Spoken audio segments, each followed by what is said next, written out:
finishing another circuit board. It's taken me several hours to produce one more.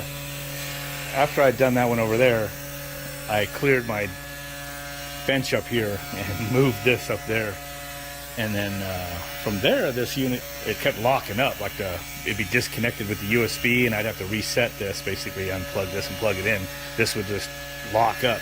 That's happened every now and then, but only once every couple hours. But once I moved this up there, every single time I started to etch, it would just get a few passes in it and do it over and over. And then I tried to move my cable around, tried to switch another port, restarted the computer, did it every time.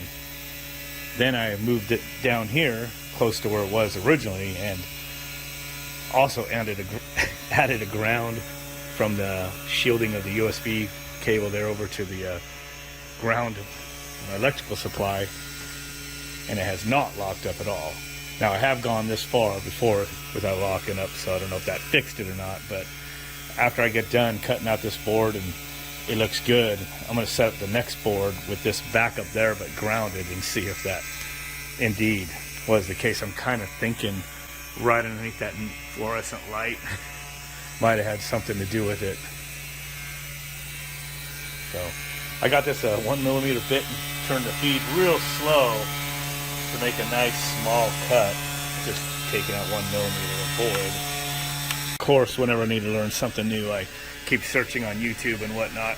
I need to use a new geometry and basically make a line and then define it as a cut, and you know, that's how I'm making this cut. Because other than that, the preformed options within FlatCam seem to be, well, a cut based on the outline from your Gerbil file, but when I'm using a board it's exact, you know, dimensions this way, I don't need it to cut all the way around. I just need one cut. Just the story of my life.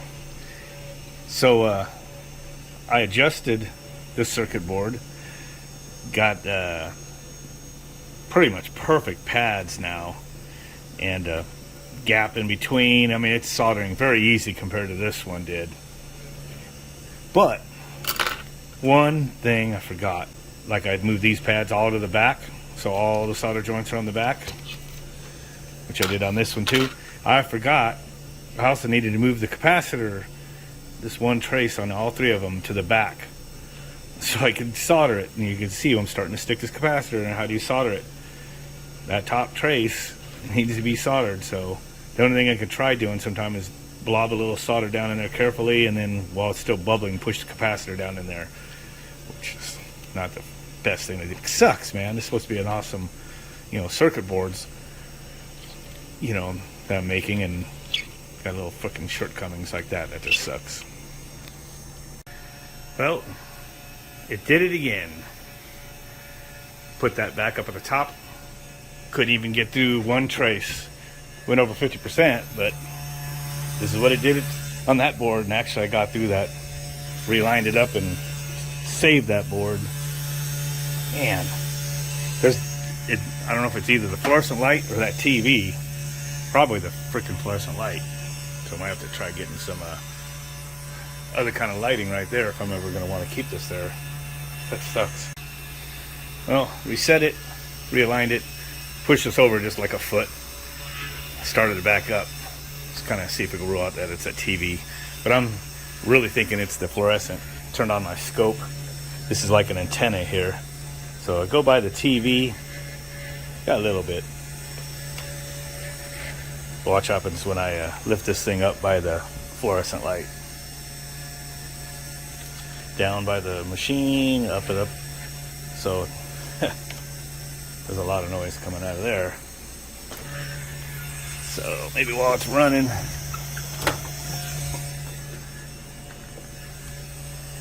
holding this right up to the machine, and yeah, holding this right in front of the TV. It's not the TV. I mean, it's a crude way to check it, but you know, it's inducing noise on this probe, piece of wire on the probe. I mean, it's a telltale. So there was a lot of noise coming from this light. So a little bit less light now that I unplugged that fluorescent. Having a lot better time soldering this. But yeah, these pads came out so much better. Other than the screw up where I still got to solder. Get the rest of my components on there, my two connectors. And it's nice because these holes are more appropriately sized. I kind of checked everything a little better. Well, this is another one of those examples where I think it's going to work and it don't. So I lay out the board, I home it, go in a little bit to my pins, flip the board, then cut that. Now I'm using the cut off board to do the second layer. Laid it out, did the other side. Now I flipped it to the back side, and guess what? My home coordinates are off of the copper. So the only thing I can do now, which is kind of crude, is lay like another piece of copper right here, hold the probe on there just to get the home and just for it to begin the height map. It'll probably work, but it's just, it sucks. Looks like I'm gonna call it a night. This board stopped, lost connection again. So I kept forgetting to turn off the light, but I did unplug the light a while before it locked up. So I don't know if that's having an effect on it or some sort of other interference. But on that board, man, when I kept unplugging the light, it went all the way through without a hitch with that up there. So the first board I made that I soldered together, I went ahead and chucked because I ain't gonna trust that. This one, the pads are so much better on. Although I said I put the top trace for the capacitors, I need to move it to the bottom. So on my next board, I had moved the trace to the bottom, but what I did here is stuck the negative down in and soldered it on the bottom, and then turned the capacitor and pulled the pin out and soldered it on the top trace over here by the resistors and whatnot. I mean, it's got that little hack on it, but it's not bad. So this is what this is. This is T-stat 24 volts. And this side's 5 volts. 5 volts comes in. It got ground, so it'll do a pull down with the pull down resistor. And you just have O, Y, and Y2 output. And I got O, Y, Y2 input. So there's O, which would be the red trace there. Turn off, get a little lag there as the capacitor bleeds. So there, and then Y1, which is yellow, and then Y2, blue, pops up. I'll color code it just for your viewing pleasure. And we turn it off, Y2, Y, O. The microprocessor just, as I said, once it gets close to 5 volts, it's a logical high, and once it gets like below 1 volt, then it's a logical low. So the capacitor on the outlet here, it's just going to cause us just a little delay from when the signal drops out to when the signal drops out to the microprocessor, but that doesn't matter, I mean, at all, so that's good. So other than that, this circuit board came out pretty good. A lot better distances between the pads and the rest of the copper there.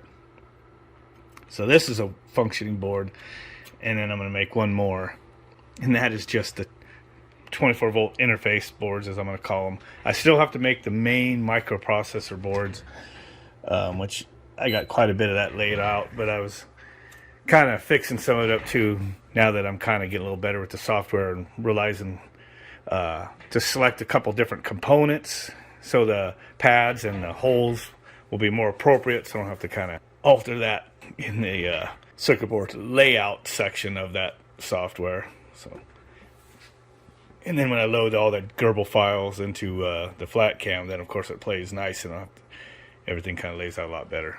So anyway, that's it. That's just kind of where I've been. Spent a couple days on it before I left town, and then I've been spending a couple more days afterwards, and it's a big learning curve, but I'm getting it.